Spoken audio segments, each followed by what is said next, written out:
Mickey 17. This is the 8th feature film from director Bong Joon-ho, Academy Award-winning director Bong Joon-ho. He has now become sort of an international icon, critically acclaimed director after the massive, massive success of his most recent feature film, Parasite, which back in 2020 at the 2020 Academy Awards, which has now been 5 years. I just cannot even fathom that. Wow.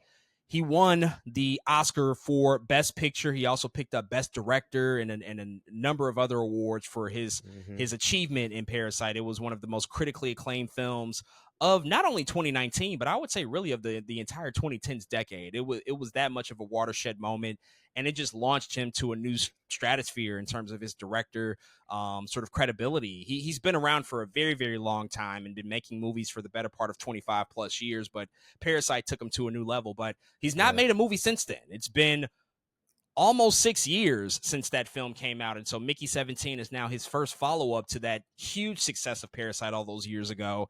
And this movie is bringing together some very notable names, such as Robert Pattinson, who is pretty much appearing in his first live-action role since The Batman in 2022. He's done a couple of other things, voice work. He was in The Boy and the Heron, but he hasn't done a live-action feature film, I think, since The Batman in 2022. So he's returning to the big screen. And then, of course, several others. Yeun, who's a frequent collaborator of Bong Joon-ho. And then, of course, Toni Collette and Mark Ruffalo, big stars in their own right. Naomi Ackie, big young upstart, promising career ahead of her for this brand new science fiction story that they're trying to tell here. And so this is a movie we got a chance to check out this past weekend. So with all of that out the way, man, I'll pass it to you. What do you think about Mickey 17? So this was easily one of the most anticipated movies of the year for me. I was really excited for Mickey 17. Bong Joon-ho, you just said it, man. Just a really good filmmaker. When Parasite came out, I was like, what is happening? This dude is amazing. Like, Parasite is legit one of my favorite movies ever now. It's so good. But man, what Bong Joon-ho is just such an interesting filmmaker, man. And so I was, of course, really excited to see Mickey 17 because I could tell that it was going to be different from what we had just gotten out of him since Parasite. He does dabble in the sci-fi. He has Snowpiercer and Akja and the Host, which is some horror elements and some creature elements in there. But I was interested in Mickey 17 because it was going to be different from Parasite, where it's blockbuster filmmaking. It's like, oh, put this thing on the big screen. It's sci-fi. What is this movie going to be? And so, I was really excited to watch this film. That being said, this film is disappointing, but I also still think it's fine. I think it's still a pretty decent movie to me. And so, man, Mickey 17 is so weird, right? It's literally a movie about this dude who is constantly dying over and over. His job is to die for a living, so scientists can learn about what killed him, how it killed him, and all these other things. Wow, that character Mickey has to reckon with so many other things that's happening. His love life, where does he even want to do this job anymore? Why he chose to do this job, and all these other things. And I think one of the things that I honestly think dislike about the movie is, by the end of it, I didn't feel like it had to be made, if that makes sense. By the end of it, I was like, that was cool, but Bong Joon-ho, I don't know. I feel like he could have used his time to do something else. And here's the reason I say this too. Bong Joon-ho is a filmmaker who he hates capitalism. And almost every single one of his movies is something about Snowpiercer has to do with capitalism. Akja has to do with capitalism. Parasite the Host has to do with, like, all of these movies have all these things to say about capitalism. And Mickey 17 definitely follows that same, I think, thing, that same formula. There is, whatchamacallit, Mark Ruffalo's in the movie doing his best Donald Trump impression that we've ever seen. I don't know. There's all kind of things going on in the film. But by the end of it, I just didn't feel like, that knocked my socks off, Bong Joon-ho. That changed the way I think about this thing. And it could be because I had an expectation, because those other movies kind of did. Parasite did kind of make me think about things more in depth and differently. But with this sci-fi twist of elements of other films I've seen before, I know my review on Letterboxd is like Nausicaa of the Valley of the Wind, but make it Bong Joon-ho. That's what the movie is. It's like he just got done watching Nausicaa and was like, I'm gonna go make my own. And I don't know the source material of Mickey 17. That could be it too. But I don't know. They're just elements of the film where I was just like, that was funny. Oh, that was cool. but it was, by then it was just like, oh, that was fine. But I really like what Robert Pattinson has to do in this movie. I think he's killing it. I could tell Bong Joon-ho likes a good creature. There are creatures in this movie. They call creepers or whatever. You can tell he has fun with those things. That's part of the Nazca of the Valley of the Wind part of the movie. You can tell all the things that he's trying to say, but by the end of it, again, it's just like, that was fine, but did we have to do that? It's a crazy movie. It's a lot going on. And I do like it. But I'm still at the same time disappointed by it. And I think it's the track record of the other movies from Bong Joon-ho I love. And unfortunately, again, not a bad movie, but I think this is one of my my lesser favorite Bong Joon-ho films, and I think that's unfortunate. So I'm stunned because Mickey 17 is the first Bong Joon-ho movie that I don't like. I don't like it really at all. There are things that I admire about it, of course. He is a master filmmaker, I would say. But as a concept and the execution of it in totality, it's something that I didn't really resonate with. It didn't work for me almost ever. And that's Mm-hmm. just very shocking to me because Bong Joon-ho is a director that I greatly admire. And I like all of his movies. I've seen all of his feature films from Barking Dogs, Never Bite, all the way through to Parasite. I've seen all of his movies. And I think that everything that he's put out has been either really good or Mm-hmm. has just transitioned into being great filmmaking across the board. And Mickey 17 is a weird one because following up the success of Parasite was never going to be easy. Yeah. But I'm so happy, but simultaneously kind of perplexed that Warner Brothers gave him $118 million to make this movie. It's a crazy thing because I'm always in support of filmmakers getting their money, getting their Mm-hmm. visions realized, getting full support and backing, and really buying into that. And Warner Brothers Discovery as a company, they've had to repair a lot of filmmaking relationships after some really, really bad things that happened when they were under the ownership of AT&T. And so I do support that inherently, but I'm also in support of like responsible filmmaking and responsible budgeting and all those different things. And there was no world really that could exist in which this movie was going to be a financial hit. That just was not going to be the Mm. case, especially when you spend that a massive amount of money. Parasite made quite a bit of money. It was made for about $12 million and made $258 million at the global box office. That's a huge, huge hit, but it was made at scale. It's a small movie. This is a Yeah. big, massive science fiction movie that's also trying to be a satire, that's trying to be a black comedy, that's trying to be a romance story, that's also having some political satirization and topics mixed into the story. It's just a lot going on. And I Yeah. don't think that they ever necessarily did a great job of, one, communicating to the audience what the movie was really about, and then Mm-hmm. two, the actual execution of it. I think it's just too many balls that he's trying to juggle in the air to make this effectively work, to make it a really cohesive, strong viewing experience. And it was one of those things that I just walked away from. Like there was not a ton of stuff that worked for me. What I will say is that Robert Pattinson in the lead role, incredible. He's amazing. He continues to just showcase why everything he's pretty much done post Twilight, he's just working his ass off. He's picking really, really incredible projects. He's picking incredible filmmakers to work with. Everything doesn't always work and it's not always a Mm-hmm. hit, but you can just always tell his commitment and his dedication to the performances that he does. And this is a true dual performance in him. You're really seeing him play two different characters. It's not just like a carbon copy. Mickey 17 is the same, but Mickey 18 is like Mm-hmm. just a few differences. Like they're two distinct characters. And I love that he took them to completely different places. What I would have liked to see more was a little bit more of the dynamic of how they have to navigate and live with the complexities of knowing that like this other person is around. I wish we just could have Mm-hmm. seen more of that stuff within the Yeah. story and focused on even just more of what Mickey was dealing with throughout the film. But because we're focusing on all these other side characters that frankly just were not that interesting to me, it takes away a lot of the focus and a lot of the momentum. And I find myself pretty invested probably for the first 45 minutes, maybe to an hour. But after that, and especially the third act, I think that this movie falls off the rails quite a bit. The third act doesn't work Mm-hmm. for me at all. Like at all. That stuff is just not the greatest.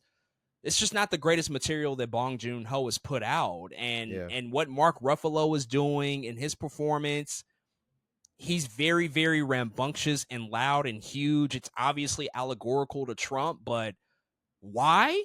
Why Why? are we doing that? And let's be frank about this, because we could have also brought this up with the Daredevil conversation. Mm-hmm. There's only but so many times we can make allegories to Trump and his presidency without just doing the same thing over and over again. Unless you're introducing something new and compelling and very interesting about what the take is, I don't want to just see this shit over and over. Like, we know what type of person he is, we know what he represents, and it's easy to do that.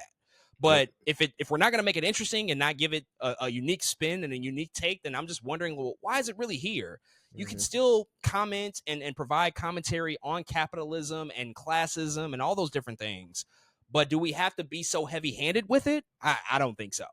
And so that stuff didn't work for me. Toni Collette doesn't really work for me. She's not doing a ton in this film. The relationship between Mickey and Naomi Ackie, it was okay, but not great. It didn't do a ton for me. And worst of all, what I found is kind of the biggest offense of the movie. The comedy doesn't land at all for me. Like, there's really no comedic moments in this film that worked. Couple of times I might have chuckled, but never outright laughter. And that's disappointing, because Bong Joon-ho is a filmmaker. What he does with his film so far up until this point, he kind of bounces back and forth. He'll do a really serious picture, and then he'll do something more lighthearted. You know, he'll put out Okja, which is really, really crazy, weird, over the top, comical type of story.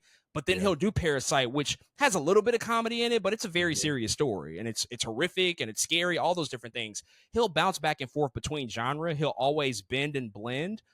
But the comedy here, it just didn't work. And I think it's something to be said about the fact that he wrote this movie on his own. And, you know, we can't ignore the fact that he is a South Korean filmmaker. And so sometimes comedy just doesn't translate. Comedy in other countries isn't the same as comedy here in America. And all those things won't necessarily land. He is a really sharp guy. And Bong Joon-ho is actually really funny. If you listen to interviews with him, you see him talk, he has a great personality, a lot of charisma. He's a really funny guy. But sometimes things, it just doesn't work out. And so I was let down by this film. I was very perplexed by it, very, very confused by it.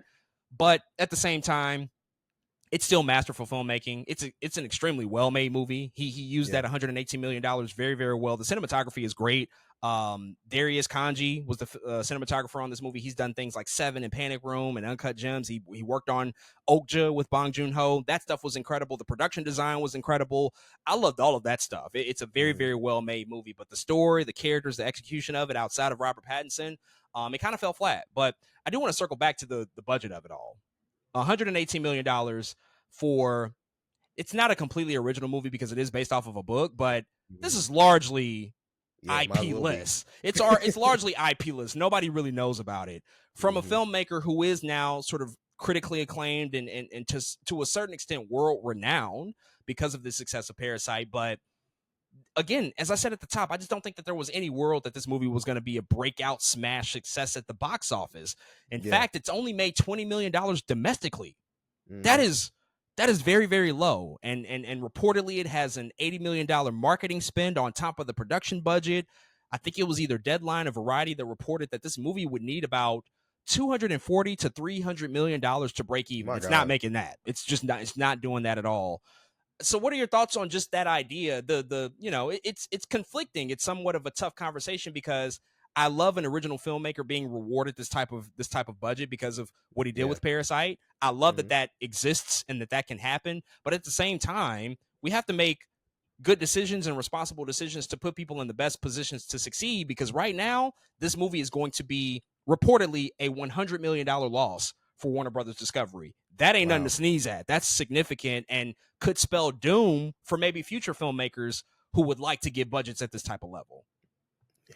Man, that is, it sucks. It really does. But I agree in the term. There was no world, I think, in which this movie, knowing what it is, knowing who the filmmaker is not like a big, honestly, it's not like a big movie star attached.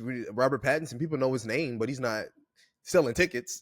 You know what I mean? People are like, oh, Robert Pattinson, I have to go watch this movie because he's in it. Like, I don't it's really hard, man. And at the same time, I don't know how I guess from here moving on in other situations like this where we do want to see really good original filmmakers who have just had some success get bigger budgets. Maybe we just went too high too fast. Like, maybe we just shouldn't have went to 118. Maybe we should have dialed it down. This should be like 65, 60, 70. And that's what I was going. Like, we just shot them kind of to the moon. 9 figures is pretty crazy. it's pretty insane. And it's just like we're just handing out money, especially, you know, thinking about the same thing. The same conversation we just had with Furiosa. It's like we George Miller, very accomplished filmmaker. It's a little different from Bong Joon-ho, right? But they gave that boy a lot of money. They gave George Miller a ton of money, and here we are. They giving Bong Joon-ho also a ton of money. But yeah, I think honestly, I think that's it. Like, why did we go that far that fast? They should have gave Bong Joon-ho a smaller budget. Let that movie be successful first, and then maybe after that you give them, you know what I mean, 100. Like, we're skipping steps. Is what it feels like. We're just shooting these people to the moon. We're giving them the biggest budgets very fast. And honestly, Warner Brothers, it's crazy to me because they haven't been in a financial position, a great financial position in a while. So I just don't understand the decisions that they're making over at that studio. None of it makes sense. None of it seems fiscal or feasible. I just don't know how they keep ending up here. But yeah, I agree. It's bittersweet. Of course, you want to see Bong Joon-ho and other filmmakers that kind of make that same trajectory get that budget. But at the same time, you got to make money, or else it's going to stop happening. And so yeah, man, it's kind of not fair to him or either at the same time. It's weird. People's livelihoods are really at stake here. People lose jobs over this stuff. We don't ever really talk about that, the actual repercussions of massive failures on this level. People do lose fucking jobs because of these types of decisions that are made by, you know, higher ups who I think are well intentioned for sure. And I know, again, them as a studio had to repair a lot of those relationships that were soured because of just the drudgery that happened with the AT&T stuff that went down. But there are steps to this, and you have to think about just the long-term ramifications of what a decision like this could mean. Like, and also, if you're going to give this type of budget, then the marketing probably has to be A1. And I just don't know if this ever did a great job at convincing moviegoers that this was something to spend money to go and see. Do people even know what this movie's about? Is this a must-see movie that people are putting on their calendar for the springtime? I would say no, obviously, due to the performance of it. And so if you're gonna give it that much money, then the support behind it has to be there. Otherwise, now we face a position, and you know, I think we'll talk about this more in depth maybe in a few weeks here, where there's so much riding on just one movie now, and that's Superman. There's so much pressure on that to deliver. There's so much pressure because of the financial position that the company might exist in, because of what that movie has to do and what it might mean for the prospects of the next 5 to 10 years for the studio. It's just like, that's just not a position you want to work behind from. So it's unfortunate. I love Bong Joon-ho. I mean, definitely get paid and get the budgets that you can certainly command, because he can do well within this budget. I have no doubt about that. But also at the same time, are we being realistic about what the performance like this could ultimately be for a film of this stature? So we'll see how it all shapes out with the box office performance of Mickey 17. But folks, those are all of our thoughts on the brand new feature film from director Bong Joon-ho. If you have any thoughts on Mickey 17, if you checked it out, hit us up and let us know what you think.